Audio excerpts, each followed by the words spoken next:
प्यारे बच्चों, last time में हमने यूनिट नंबर 2 में जो है आपको कॉम्बिनेशन ऑफ रेजिस्टेंस बताए थे। उससे पहले हम काफ़ी पार्ट जो है कर चुके हैं। ओम का नियम, रजिस्टर क्या होते हैं, प्रतिरोध क्या होते हैं, इलेक्ट्रिक करंट क्या होती है, ड्रिफ्ट वेलोसिटी क्या होती है। अब ये कॉम्बिनेशन ऑफ रेजिस्टेंस का एक पार्ट और आता है, वो आता है व्हीट स्टोन सेतु। व्हीट स्टोन सेतु जब आपके सर्किट में 5 और 6 रेजिस्टेंस लगे होंगे तो प्रॉब्लम आएगी। तो उस कंडीशन के लिए हम अपने इस चैप्टर को आगे बढ़ाएंगे।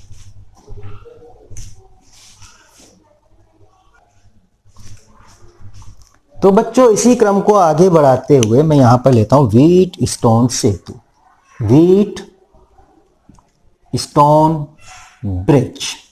ब्रिज पुल होता है इसको, और व्हीट स्टोन, व्हीट गेहूं होता है, स्टोन पत्थर होता है, कहेंगे आप, नहीं गेहूं पर। This is the name of the scientist. Wheat stone क्या है? Name of the scientist. Wheat stone ने क्या किया था कि जब यदि 5 रजिस्टर लगे हों या मोर देन 5, 1 2 3 4 6 भी हो सकते हैं आगे पीछे करके, तो 6 रजिस्टर हो तो कैसे निकालेंगे। और जब हमको सीरीज में और पैरेलल में कॉम्बिनेशन आ जाए, नो सीरीज और नो पैरेलल कॉम्बिनेशन नजर आए, आपको ये अंदाज नहीं आए किन दो पॉइंट्स के बीच में पोटेंशियल सेम है, कहाँ पे करंट सेम बह रही होगी, कैसे बह रही होगी, तो वहां पर ये प्रॉब्लम आती है। हम क्या करते हैं, यहां पर व्हीट स्टोन ने क्या किया, व्हीट स्टोन ने एक अरेंजमेंट बनाया, एडजस्टमेंट प्रयोगों के आधार पर बनाया।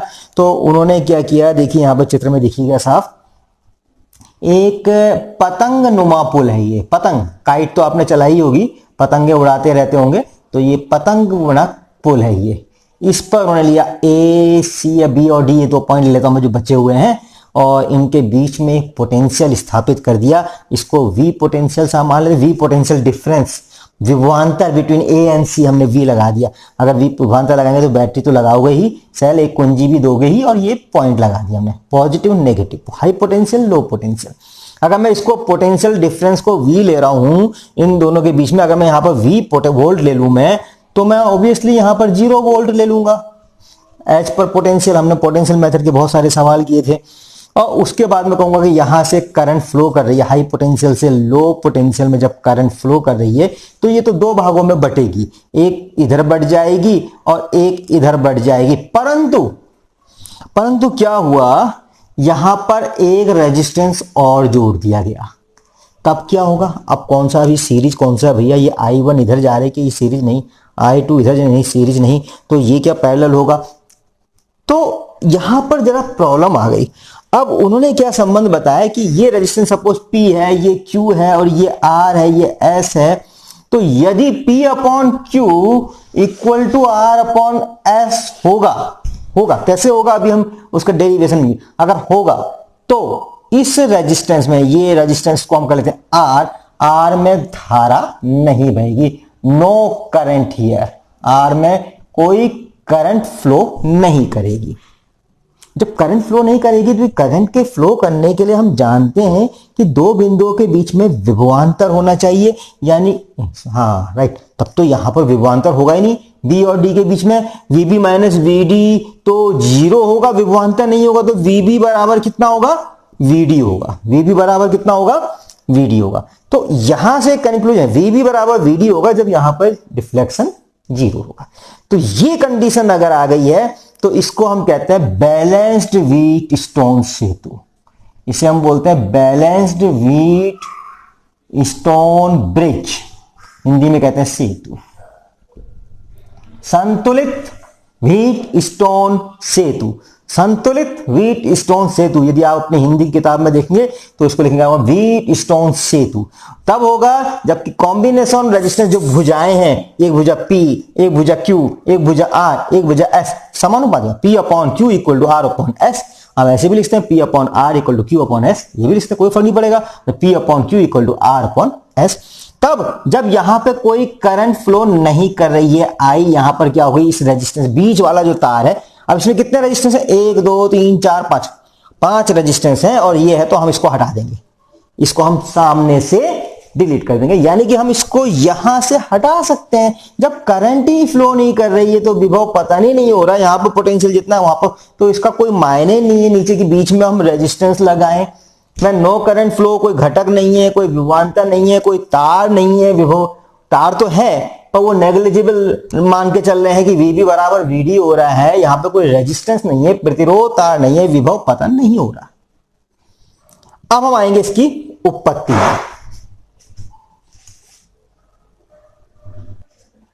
तो बच्चों अब हम इसकी उत्पत्ति करेंगे। हम यहाँ पर फिर बनाते हैं व्हीटस्टोन सेतु का ये कॉम्बिनेशन जो बनाया था, पतंग बना लेते हैं फिर से।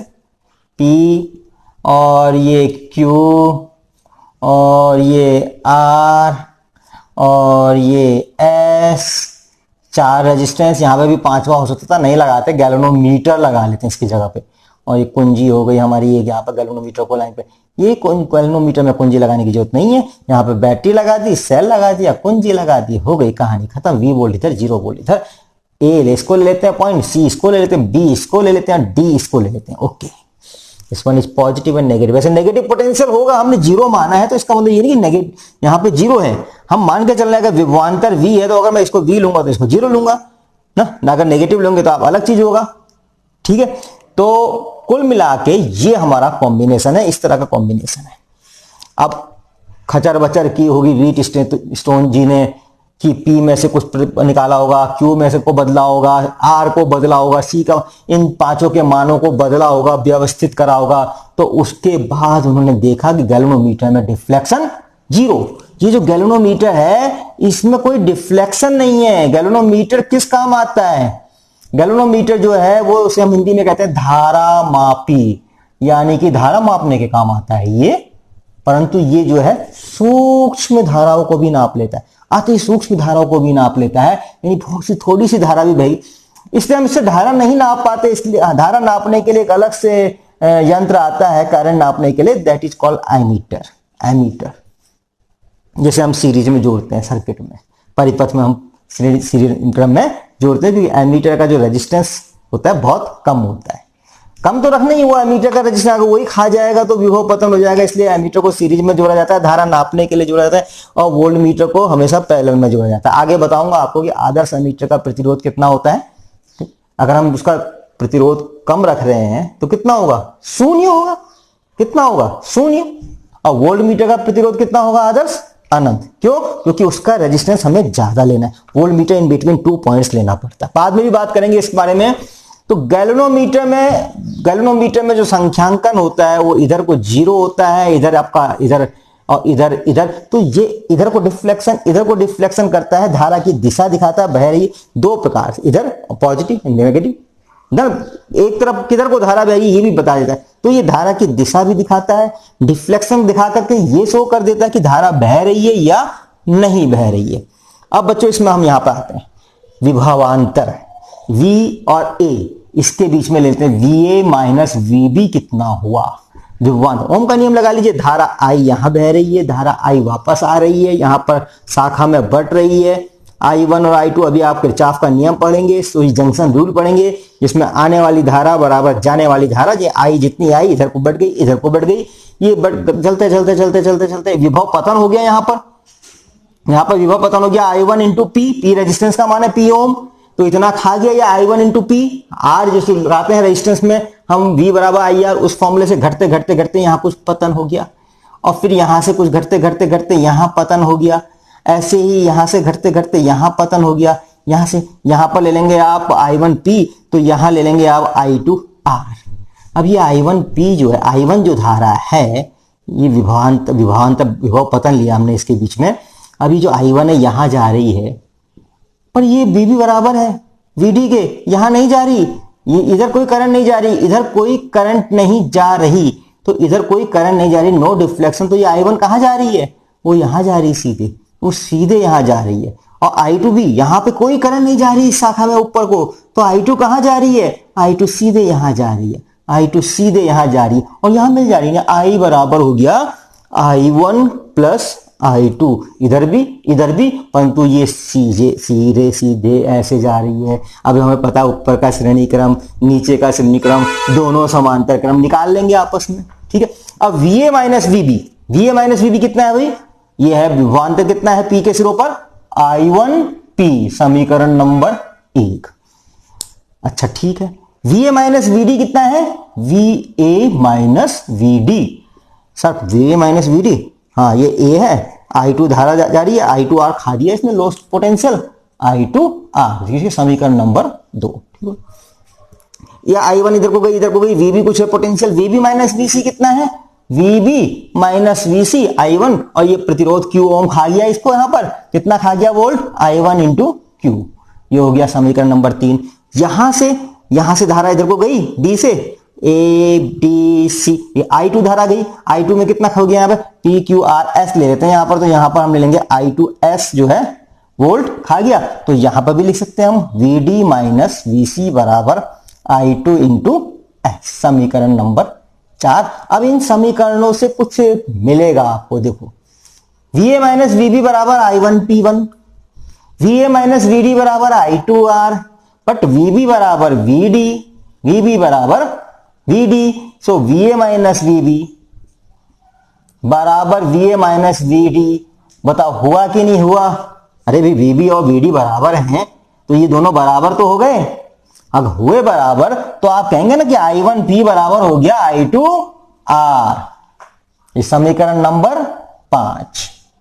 अभी आप आगे आते हैं, देखिए VB माइनस VC और VD माइनस VC, हाँ VC दोनों में है, VB और VD तो बराबर है ना, पहले ही बोल दिया हमने VB बराबर VD।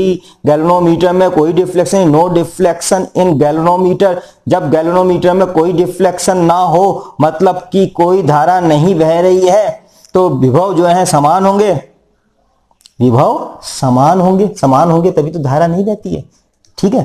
तो बराबर हो जाएगा ये भी। तो VB माइनस VC कितना है, I1Q, और VD माइनस VC कितना है, I2S। ये हो गया आपका समीकरण नंबर 6। इसमें भी I1, इसमें भी I1, भाग दे देते हैं। समीकरण 5 को 6 से भाग देने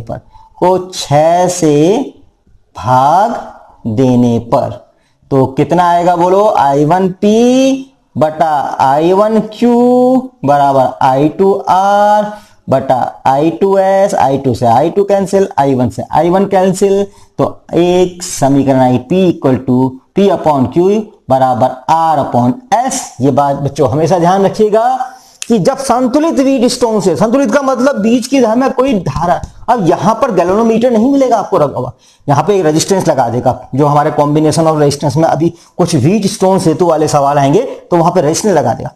यदि आपका P अपॉन Q बराबर R अपॉन S है, यदि ये है कंडीशन, तो आपको कहना है कि अरे ये बीच का रेजिस्टेंस, इसमें धारा नहीं बह रही है, इसको हटा दो, ये मान्य नहीं रखेगा। ये और ये श्रेणी क्रम में हो जाएंगे, ये नीचे के श्रेणी क्रम में हो जाएंगे, क्योंकि इनमें विभव पतन हो रहा है, परंतु धारा दोनों में, यहाँ पे I1 यहाँ फ्लो करी, I2 यहाँ फ्लो करी, जिनमें एक ही धारा फ्लो करती है, एक ही करंट फ्लो कर रही है, वो श्रेणी क्रम में हुए दोनों प्रतिरोध।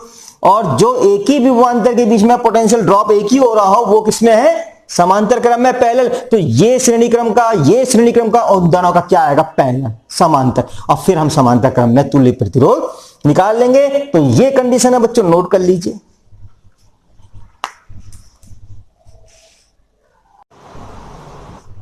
आइए बच्चों कुछ हम क्वेश्चन करते हैं, पोटेंशियल जो हमारा व्हीट स्टोन सेतु है उस पर आधारित क्वेश्चन नंबर 1। क्वेश्चन नंबर 1 में लेते हैं एक रेजिस्टेंस इधर लेते हैं, एक रेजिस्टेंस इधर, सिंपल है ये, एक रेजिस्टेंस बीच में ले लिया और एक रेजिस्टेंस यहाँ ले लिया, एक रेजिस्टेंस यहाँ ले लिया, और ये बोर्ड में आने लायक क्वेश्चन हुआ आपका। यहाँ पर 2 ओम है और यहाँ पर 4 ओम है, यहाँ पर 1 ओम है, यहाँ पर 2 ओम है, और यहाँ पर कितना भी 2 ओम है, और ये बिंदु A और ये बिंदु B, इन दोनों के बीच में हमने लगा दिया कुछ पोटेंशियल, लगा दिया हमने यहाँ पर ना, इसमें हमने कोई पोटेंशियल लगा दिया और ये हमारा सर्किट बन गया। ये धारा बह रही है हाई पोटेंशियल से लो पोटेंशियल धारा बह रही है हाई। आपको कहा गया है कि find the equivalent potential, sorry equivalent resistance, find the equivalent resistance, find the equivalent resistance, जिसे हिंदी में कहते हैं तुल्य प्रतिरोध। तुल्य प्रतिरोध ज्ञात कीजिए in between A and B, in between A and B. So very simple. ऐसा जब भी आएगा, जब यहाँ पर 1 2 3 4 5, पहले देख लीजिएगा 5 रेजिस्टेंस लगे हुआ कोई भी सर्किट दिखेगा तो पहले हम देख लेंगे ये रेजिस्टेंस का अनुपात। 2:4, ये यहाँ इसको अगर मैं P कह दूं, इसको Q कह दूं, इसको R कह दूं, तो इसको S कह दूं, तो P/Q है 2/4, ये 2 ओम बटा 4 ओम बराबर 1/2। ओम से ओम भी कैंसिल हो जाएगा, मात्रक नहीं रहेगा, P/Q इक्वल टू 1/2। ऐसे ही R/S ले लें, ये S कह दिया हमने, ये R कह दिया, बराबर R/1 ओम बटा 2 ओम बराबर हो गया 1/2, यानी P/Q इक्वल टू R/S। सीधे लिख दीजिए यहां पर कि ये एक संतुलित व्हीटस्टोन सेतु है। क्यों? क्योंकि ये इसकी शर्त है। व्हीटस्टोन सेतु की जो शर्त होती है वो होती है P/Q इक्वल टू R/S, और जब शर्त ये होती है तो ये 2 ओम से धारा बहेगी नहीं बहेगी, यहां से धारा नहीं बहेगी, ये धारा सीधे इधर को जाएगी, इधर कोई धारा नहीं बहेगी, यहां से धारा सीधे इधर को। अब इस I1 को बांट देते हैं, यहां पर I1 और यहां I2, यानी I1 यहां गई और ये यहां सीधे निकल गई, और ऐसे I2 यहां गई, यहां गई, यहां गई, यहां गई, और यहां से सीधे निकल के यहां आ गई, और यहां फिर आई I, और I equal to I1 plus I2।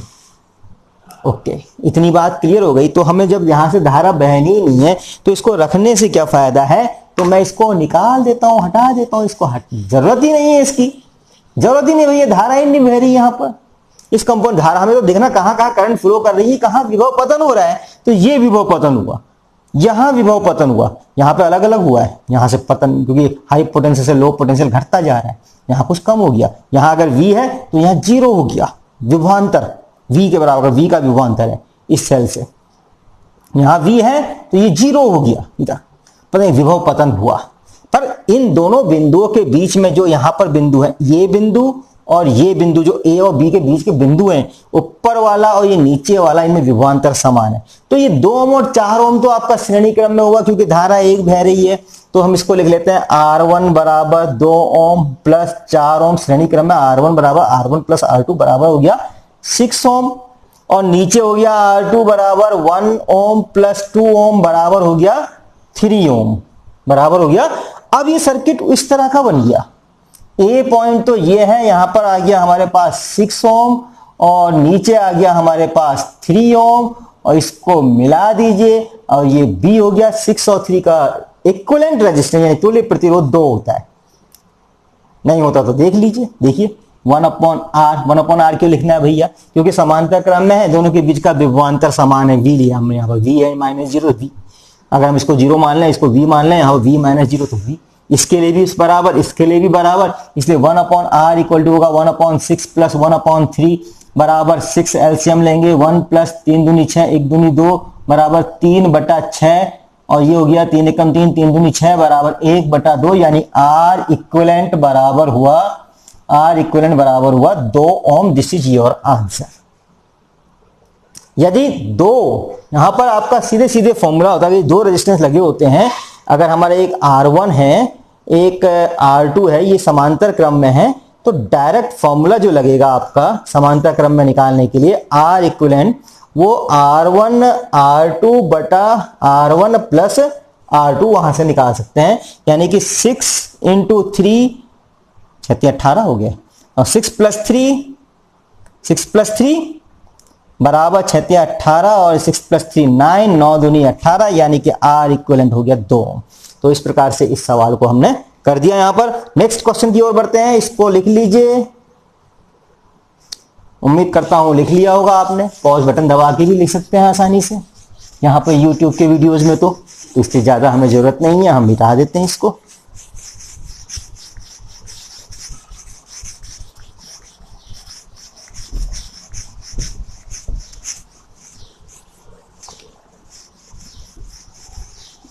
अब हम आएंगे नेक्स्ट क्वेश्चन की ओर।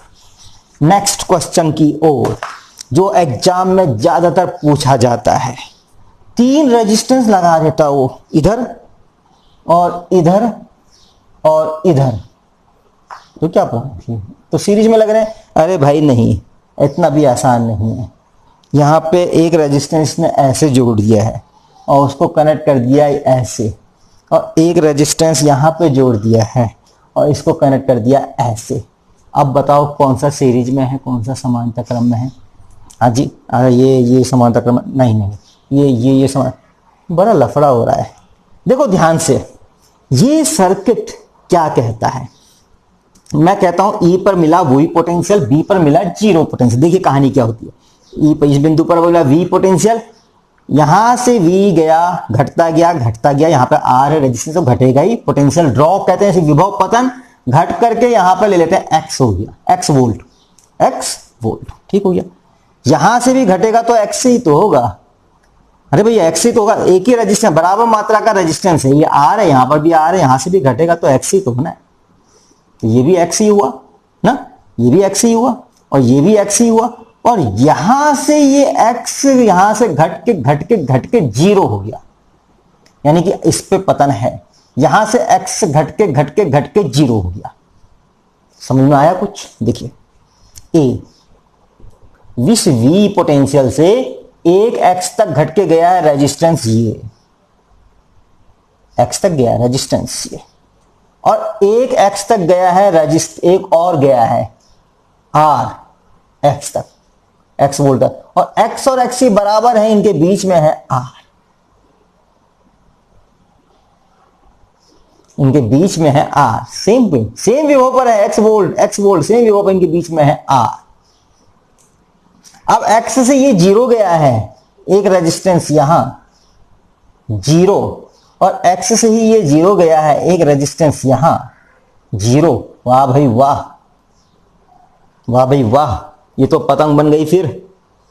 अभी यहां पर एक चीज तो देख रहे हैं, एक्स वोल्ट यहां पर ए बी है, मैं अगर यहां पर तो सी एंड डी, यानी सी और डी का विभव समान है, एक्स वोल्ट ए से बी तक गया, यहां से ए से हम सी तक गए थे, ये ए था, यहां हमने सी कहा, तो हमने इतना वोल्टेज ड्रॉप हुआ, बराबर ही होगा, आई इंटू आई, यहाँ पे एक्स होगा, जो भी होगा बराबर ही होगा, यहां से भी बराबर ही होगा, जो भी होगा यहाँ पे मान बराबर होगा, मान बराबर ले लिया एक्स और एक्स, यहां पर भी एक्स, यहां पर भी एक्स। अभी ये बराबर नहीं होगा क्योंकि यहाँ पे जो है पोटेंशियल ड्रॉप हो गया, नील हो गया, वो जीरो चला गया या कुछ भी चला गया, नेगेटिव भी हो सकता था, पर जीरो चला गया, पर एक्स से घट के यहां घटा, एक्स से घट के यहां घटा। ये बीच का तो बराबर है ना, एक्स एक्स, जब ये बीच का बराबर है तो यहां तो धारा बहेगी नहीं, विभव बराबर, तो यहां धारा बहेगी नहीं, बहेगी बिल्कुल नहीं बहेगी। तो धारा कहां बहेगी? आई बहेगी यहां से, I1 और I2, I1 और I2, और यहां I। इस सर्किट में एक बात और है कि R बटा R बराबर R बटा R, और ये कंडीशन किसकी होती है? संतुलित व्हीटस्टोन ब्रिज की। तो इसमें बीच में रेजिस्टेंस में कोई धारा नहीं है, ऐसे क्वेश्चन आएंगे सीधे ये हट जाएगा, ये सीधे हट जाएगा, ये सीधे हट जाएगा। ओके, अब क्या मिला हमें? Are are 2R, are are 2R, तो यहां लेते हैं A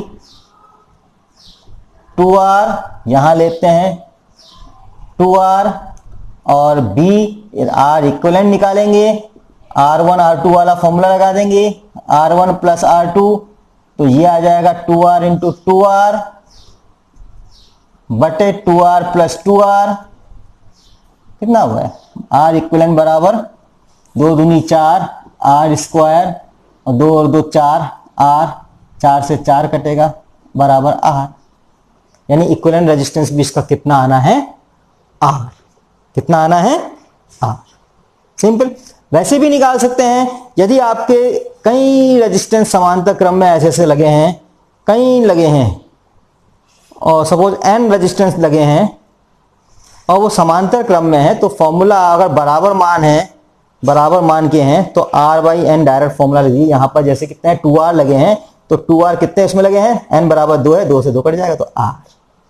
ये फॉर्मूला भी याद रखिएगा, R इक्विवेलेंट के लिए हमेशा काम आ जाएगा। अगर समान रेजिस्टेंस जो है समांतर क्रम में लगे हैं, तो सीधे R equivalent equal to R by N होता है। ये आपको क्विक आंसर देने में इजी रहेगा। ऐसे 2R upon 2 equal to R, यहां पर भी 4R स्क्वायर अपॉन 4, यहां से फॉर्मूला भी लगा इस फॉर्मूला, जब वो लगा लीजिए 1 upon 2R plus 1 upon 2R बराबर 2 अपॉन 2R, 2 से 2 गया 1 upon R, 1 upon R equal to 1 upon R, ये इस तरह से निकल जाएगा। समझ नहीं रहे हैं आप मेरी ख्याल से? 1 upon 2R plus 1 upon 2R, ये 1 अपॉन R इक्वलेंट बराबर 2 अपॉन 2R, 2 से 2 कट जाएगा, सो R इक्वलेंट कितना हुआ? R। कहीं से भी निकालेंगे तो R इक्वल टू R। तो इन प्रश्नों को यहां पर समाप्त करता हूं मैं। नेक्स्ट क्वेश्चन लेके फिर आऊंगा। अभी थोड़े से हल्के क्वेश्चन आए, इसी पे आधारित, व्हीटस्टोन सेतु पे आधारित हम अगले क्वेश्चन को करेंगे अपने नेक्स्ट एपिसोड में, अपने नेक्स्ट पार्ट में। इसको यहीं पे समाप्त करते हैं व्हीटस्टोन सेतु का।